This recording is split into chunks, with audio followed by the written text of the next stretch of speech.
Sr. Presidente, cumprimento também os colegas e as colegas, e o Sr. Ministro, a Senhora e os Srs. Estados de Estados e os cidadãos que nos acompanham através da televisão ou da internet.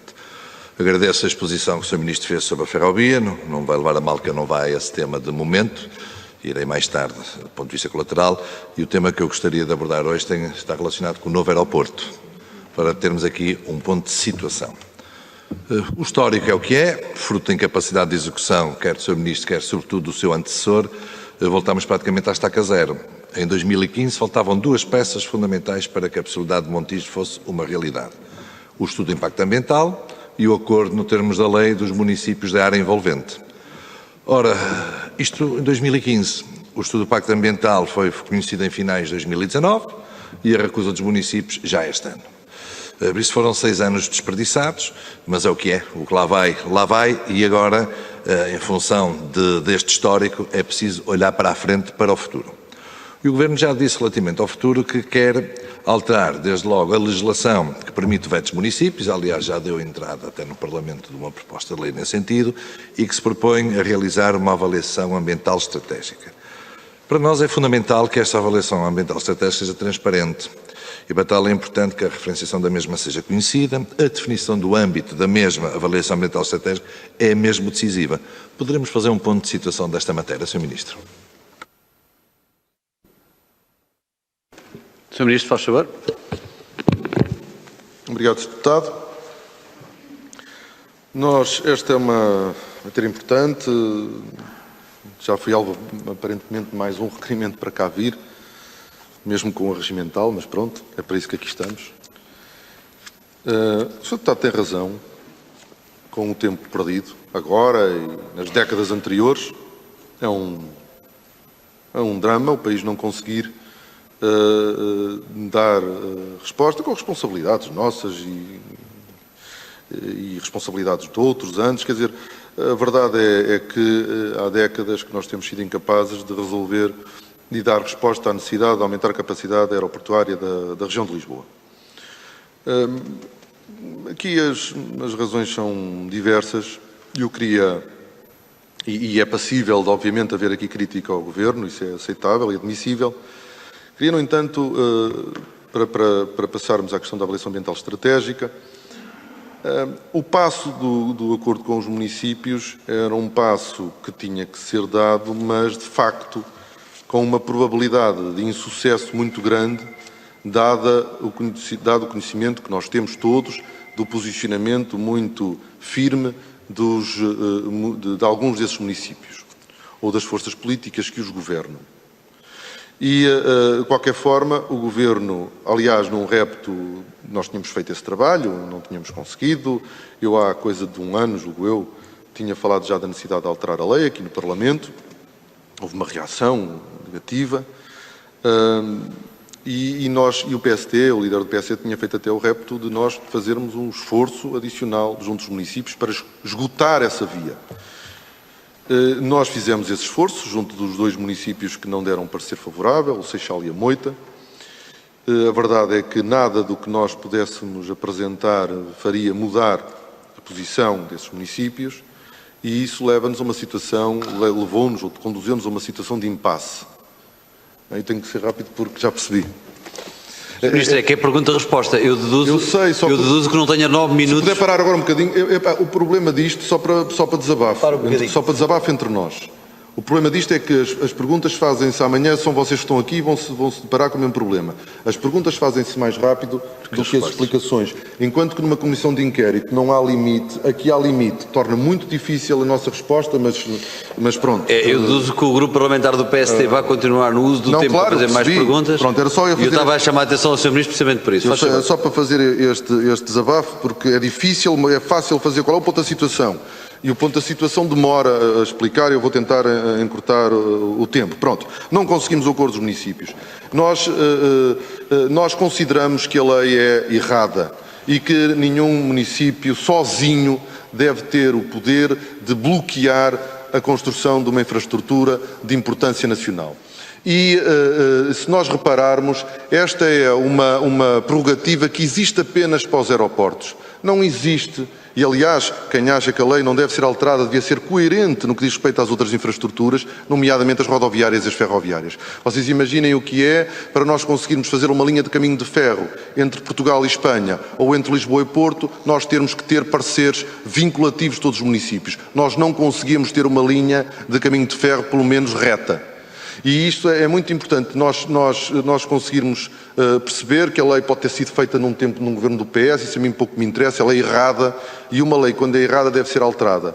E, sinceramente, eu já fui ouvindo várias queixas e queixumes de que se faz que não se pode alterar uma lei. O trabalho do Parlamento é exatamente esse, é fazer leis, é alterar leis, é esse mesmo o trabalho do Parlamento. E em cada momento, sentendo que uma lei é errada, deve alterá-la. E por isso nós achamos que este problema deve ser resolvido. E aqui há uma exigência, mas este ponto é importante, há uma exigência do PSD à qual nós fomos de encontro. O PSD entendeu que não se devia alterar a lei apenas para uma situação em concreto. O aeroporto estava escolhido e, portanto, era Montijo e, portanto, nós, PSD, não aceitamos uma alteração da lei para uma localização pré-definida. E uma das exigências do PSD, não apenas do PSD, já era o próprio Parlamento que aprovou uma avaliação ambiental estratégica no âmbito do orçamento, mas para o PSD era muito importante que se fizesse uma avaliação ambiental estratégica com mais do que uma localização para se poder então fazer uma alteração da lei que tem que ser feita e que não fica dependente de uma localização em concreto. Será feita uma avaliação ambiental estratégica que vai comparar a solução que nós tínhamos chegado com uma variante, Aeroporto Humberto Delgado mais Portela mais um ou Aeroporto Montijo mais Humberto Delgado, depois poderemos falar um pouco mais à frente sobre o que é que isto significa, e Alcochete, que era a solução que estava consolidada imediatamente antes da solução Montijo. E aqui nós correspondemos àquela que é uma exigência do PST particular e àquela que foi uma deliberação do Parlamento em contexto de Orçamento de Estado. Neste momento, a metodologia em concreto ainda não está fechada, queremos fechá-la rapidamente, não alteraremos, pediremos ao Parlamento e à nossa Secretaria de Estado para não dar seguimento à alteração da lei enquanto nós não tivermos esta situação estabilizada e checada também convosco. Muito obrigado. Muito obrigado, Sr. Ministro. Sr. Deputado Emílio Guerreiro, faz favor, continua no uso da palavra. Muito obrigado, Sr. Ministro. Agradeço esse esclarecimento final, porque de facto era estranho que no meio disto tudo, dando nós uma importância brutal, toda a gente dá à avaliação ambiental estratégica, que tem vindo a ser reclamada já no processo anterior, já era reclamada por tanta gente, que tivesse a ficar para trás relativamente à alteração da lei, que, como o Sr. Ministro diz, é uma questão muito mais simples e mais rápida. Dizer-lhe também que isso não foi problema para o seu antecessor, porque ao longo dos vários debates que fomos tendo entre 2016, 17, 18, até às eleições europeias que levaram o então Ministro Pedro Marques para o Parlamento Europeu, a questão dos municípios nunca foi problema para o Governo porque tinha toda a confiança que a questão se resolvia. A questão colocou-se mais tarde e não deixa de facto de ser importante sinalizar isto porque o problema nunca foi identificado nos anos anteriores, que não era um problema, porque as coisas tinham tendencialmente para se resolver e para se encontrar as soluções juntamente com os parceiros. Por isso ficamos aqui com esta garantia de facto que a alteração da legislação estará parada até termos a avaliação ambiental estratégica no terreno.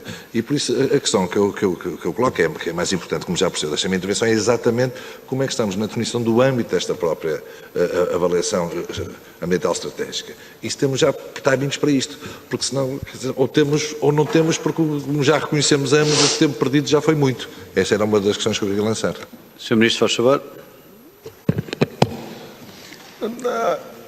A avaliação ambiental estratégica, a forma como ela é feita, não está tão concretizada na lei como a avaliação de impacto ambiental. O que dá aqui é um espaço de decisão que nós temos de tomar. Na altura de Alcochete, aquilo que se fez foi criada uma empresa na altura, que era a NAER SA, que já não existe, e que ficou encarregue de promover a avaliação ambiental estratégica. Aqui nós temos que encontrar um mecanismo que nos permita fazer uma avaliação ambiental estratégica, que é muito mais do que a questão ambiental, porque do ponto de vista ambiental a avaliação e o estudo correto é a avaliação de impacto ambiental.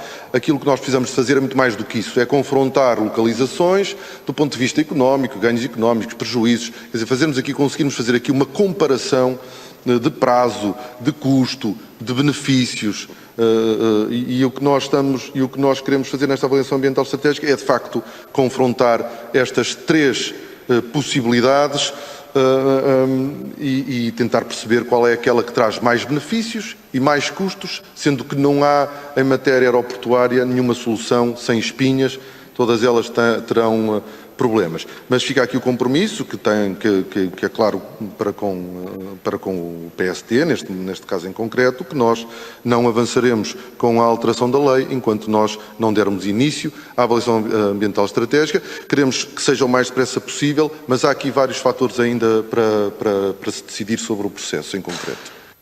Muito obrigado, Sr. Ministro. Sr. Deputado Emílio Guerreiro, faz favor. Muito obrigado, Sr. Ministro. Esse compromisso é importante para o PSD, mas é sobretudo importante para com o Parlamento, que já às vezes discutiu isso, e com os portugueses que anseiam que esta novela consiga finalmente chegar a qualquer lado ao tempo que isto já se arrasta. Um outro tema que eu gostava de trazer aqui, mudando de tempo, é o PNI 2030. Bom, o histórico disto é conhecido de todos, também o governo anterior, na altura, para alavancar a candidatura do então ministro, o seu antecessor Pedro Marques, a cabeça de listas das eleições europeias, quis forçar a apresentação e a aprovação de um Plano Nacional de Investimentos em 15 dias.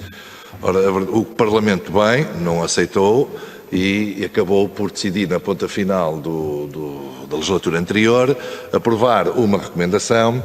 A recomendação é essa que delegava, por assim dizer, ao futuro governo, ou seja, a este, a concretização de um Plano Nacional 2030. Sendo que, fruto do trabalho que fez no âmbito de um grupo de trabalho criado para esse efeito, na legislatura anterior, na Comissão de Economia e Obras Públicas, elencou um conjunto de investimentos vastos que foram identificados por diferentes grupos parlamentares, por municípios, pelas CIMs e por outras entidades, que não constavam da versão original e que seriam importantes estar num plano quando perspectivamos os investimentos até 2030, por isso é uma década de distância. Bom, o Parlamento recomendou também que, ao contrário do que estava previsto inicialmente pelo ex-ministro Pedro Marques, que houvesse um envolvimento do Conselho Superior de Obras Públicas, coisa que tem vindo a acontecer. A questão que eu queria levantar é que nós, em outubro do ano passado, há sensivelmente meio ano, fomos confrontados com uma apresentação pública do plano. E a primeira questão que eu lhe coloco é se isto é o plano definitivo. Não vem cá. O Sr. Ministro há um bocado deu o exemplo de que o Plano Nacional Ferroviário, que também estará misturado no Plano Nacional 2030, porque tem lá obras da ferrovia, está misturado no PRR, que também lá tem obras, quer dizer, vem à Assembleia e vai ser uma lei. Terá força de lei. E eu não percebo porque o Sr. Primeiro-Ministro disse sempre que queria que os grandes investimentos tivessem o acordo de 2/3 do Parlamento. E por isso já não percebi em 2019, porque o que acabou por acontecer foi uma entrega informal por parte do Governo de um documento chamado PNI 2030 aos diferentes grupos parlamentares, e depois o que existiu foi uma resolução da Assembleia da República, uma recomendação para que este Governo fizesse o Plano Nacional 2030. Por isso, que lhe cabe assim, agora que está em funções, já não é o seu antecessor. O que eu queria perceber é se de facto vai ser só assim, ou vem à Assembleia e poderemos discutir aprofundadamente porque é que determinados projetos que foram sinalizados como tão importantes pelas CIMs e por municípios desapareceram, constavam na resolução do Parlamento da Assembleia da República e desapareceram, nesta solução que foi apresentada em outubro, para tentarmos perceber quais foram os critérios. Quer dizer, quando olhamos para um conjunto de obras que já apareciam na versão original do PNI 2030, que o então Ministro Pedro Marques entrou no Parlamento, aparecem agora no PRR, alguns, outros não aparecem em lado nenhum, quer dizer, e é difícil ver, quando vemos aquilo, as grandes rúbricas que foram apresentadas, eu questiono porque não sei se de facto aquele conjunto de obras sinalizadas pelos autarcas e pelas CIMs como sendo importantes para o desenvolvimento do país e para a sua coesão, eu não consigo identificar. E por isso queria perceber se de facto o Governo vai, de facto, promover a apresentação daquilo que apresentou lá fora, se vem apresentar ao Governo com os dados objetivos para podermos identificar dentro daqueles grandes grupos o que é que lá está. O IC26 desapareceu. Porquê? Uma obra ambicionada há 3 décadas está a ser falada. Obras mais recentes que foram identificadas como importantes, a ligação Guimarães-Braga, ferrovia, metrobus, não fazemos a mínima ideia se isto está lá, onde é que está, isso é para fazer. E estamos a falar de uma projeção a uma década, a 2030, e por isso, quer dizer, os parceiros que estiveram envolvidos com o Parlamento no passado, na contribuição, dando propostas, justificando-as, sustentando-as, do ponto de vista da importância das mesmas, sentem-se um pouco defraudados porque nem sequer conseguimos apurar se elas estão lá ou se não estão. E se não estão no nível 2030, estarão no PRR. Ou seja, eu gostaria de facto de saber se o Governo ainda busca os 2/3 de apoio para que um plano dos grandes investimentos se possa fazer. Sr. Ministro, faz favor. Recordo que o PSD ainda tem 1 minuto e 44 segundos, só por uma questão de gestão do tempo, faz favor. Aqui permite-me discordar, obrigado, Sr. Presidente, Sr. Deputado, permite-me discordar, há aqui uma interpretação, temos interpretações diferentes do processo, porque para nós o PNI 2030 já veio ao Parlamento, e nós, já veio ao Parlamento, houve um debate, houve uma recomendação de um conjunto de investimentos, e para nós esse processo passava pelo Parlamento. O passo seguinte era a sua entrega ao Conselho Superior de Obras Públicas, que já fez toda a avaliação e que teve a avaliar também todos os projetos que foram acrescentados no Parlamento. Tudo isso foi transportado para o Conselho Superior de Obras Públicas, que avaliou o PNI na sua globalidade, incluindo tudo aquilo que foi em anexo saído do Parlamento. O Conselho Superior de Obras Públicas fez as suas conclusões e depois nós, de ter o trabalho concluído por parte do CSOP, o Governo fecha este processo, faz a apresentação pública e apresenta para avaliação ambiental estratégica, que está neste momento a decorrer pela mão do LNEC. Portanto, o PNI 2030 neste momento está a decorrer a avaliação ambiental estratégica do PNI 2030 pelo LNEC. Este é o ponto da situação, não estava nas nossas intenções, nem está voltar ao Parlamento, porque para nós esse passo já tinha sido realizado. O PRR, não vamos confundir aqui, o PNI 2030 é um chapéu de um conjunto de investimentos em algumas áreas que nós queremos concretizar até 2030. O PRR é apenas uma fonte de financiamento de parte desses projetos. São coisas diferentes. O PNI 2030 é um plano estratégico, o PRR é um plano de financiamento. Obrigado. Sr. Deputado Emílio Guerreiro, faz favor. Sr. Presidente, muito rapidamente, até porque quero passar a palavra ao meu colega Cristóvão Norte, para dizer que, de facto, estou surpreendido com esta concepção do Sr. Ministro, porque não é esse o entendimento que nós temos. O Governo nunca trouxe o PNI 2030 ao Parlamento. Nunca trouxe. O Parlamento é que se organizou para responder a uma solicitação informal do Governo. Vamos lá ver, eu próprio tive uma reunião com o seu antecessor, informalmente me foi dito isto, vejam lá o que é que podem fazer com isto. E o que o Parlamento decidiu foi o próximo Governo deve elaborar um Plano Nacional de Investimentos 2030. É o que lá está na resolução. E por isso, como o Sr. Primeiro-Ministro sempre disse que queria que as grandes obras tivessem o apoio 2/3, ao Sr. Ministro, o Parlamento nunca votou aqui nenhum Plano Nacional 2030 para onde se pudesse refletir os 2/3 ou não. E por isso temos aqui esta diferença que me preocupa para o futuro, porque eu sinceramente estava à espera que o Governo quisesse de facto o tal compromisso do Parlamento 2/3 para aquelas obras e não para um conjunto de obras que nós neste momento, umas originais que o Pedro Marcinho nos entregou, outras que o Grupo de Trabalho da Assembleia da República produziu e que não sabemos onde é que elas estão todas. E por isso seria importante de facto esse esclarecimento, mas isso é uma concepção, uma diferença que nós temos de concepção. Eu no seu lugar traria aqui para cumprir a palavra que o Sr. Primeiro-Ministro deu. Sr. Ministro, tem 22 segundos e o PSD continuará no uso da palavra. Não, eu constato aquilo que o Sr. Deputado Emílio Guerreiro disse, eu não discordo dele, temos visões diferentes e temos interpretações diferentes, quer dizer, no nosso horizonte nunca esteve o PNI voltar ao Parlamento.